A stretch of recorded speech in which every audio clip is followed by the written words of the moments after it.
Ladies and gentlemen, we are back with episode 5 of season 1 of Bridgerton.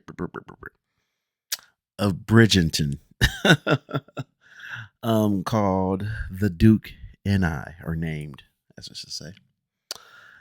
Wow, the Queen. Hey, I'll give it to the Queen. She did a little bit of a pushback. She was disgusted how everybody was just going along with things like, well, they want to be together. Oh well. She was like, not on my watch.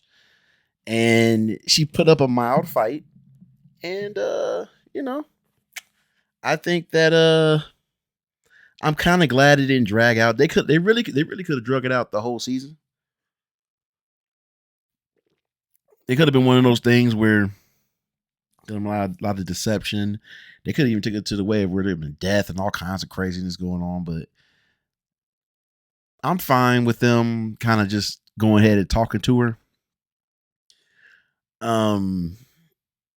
Simon's whole speech was so cringy. For him to be bearing his soul, he's bearing a very tortured, angry soul.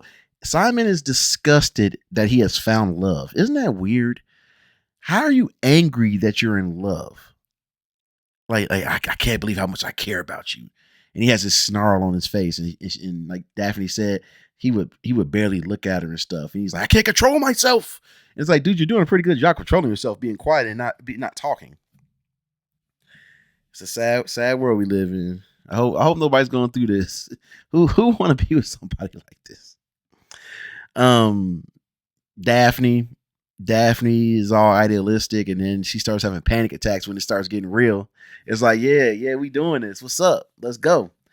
And then the mom had to have the talk with her, not knowing that Simon gave her a little talk about touching herself. And then later, it's funny, the good old trope that we have now. Now we're in the era of television where we see more men butt than ever. And I had no desire to see Simon's butt. And they made sure during the sex scene with Daphne, I think we might have saw her belly button, but we made sure to see his butt. I didn't need to see that. I could went my whole life without seeing that. Anyway, Daphne got really frustrated and they had that talk, and then they finally did it and stuff. And it's funny. I knew somebody that would constantly mention the Quinn app, the app online for women, like book on tape, like sex books or whatever it is. And it'd be like, may I undress you? May I grab your arm? Show me politely, may I undo this? And it's like, and then you see something similar in here, and I just start laughing. Like 9 times out of 10, that's not how it goes down. Like 90% of the going down is nonverbal. Anyway, ridiculous. I keep on trying to figure out what age group is this for, because it's definitely for adults, but it's so naive and so childish at times. It's like adults that haven't come to grips with how old they are. It's some weird thing like that. I don't know what. You got millennials, you got boomers. I don't know what this term is. Bitter.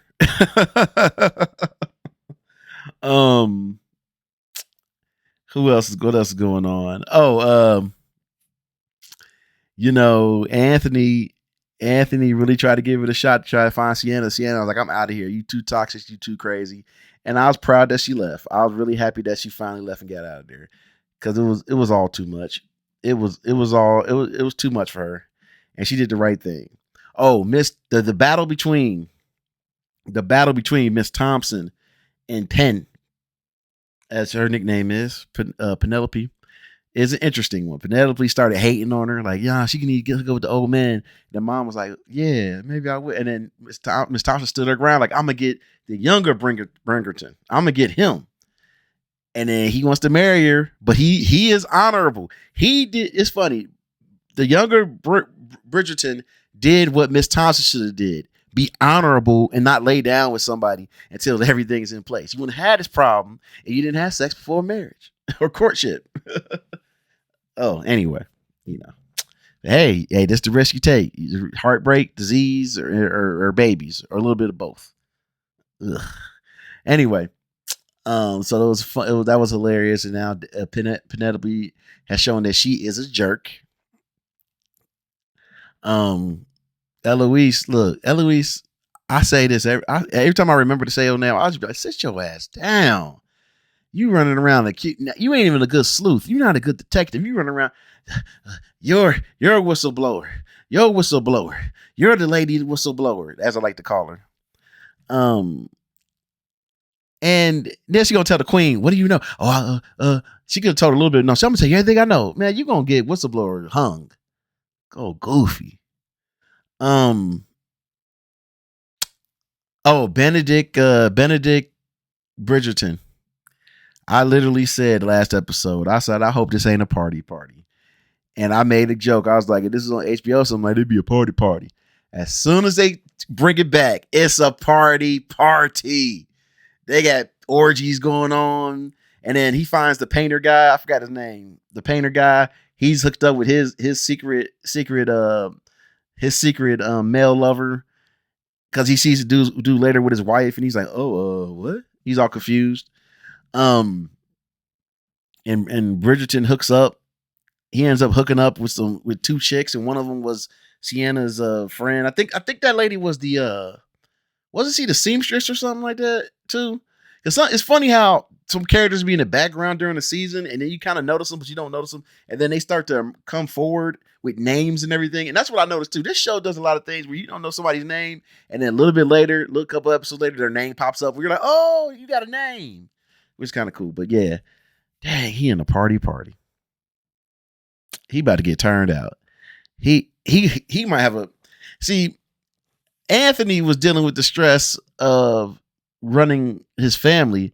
This brother ain't got nothing on stress. He's just bored, which means he might crash out and do even more crazier stuff than what annoyed Lady Bridgerton with this one, with this brother. He might really do some crazy stuff.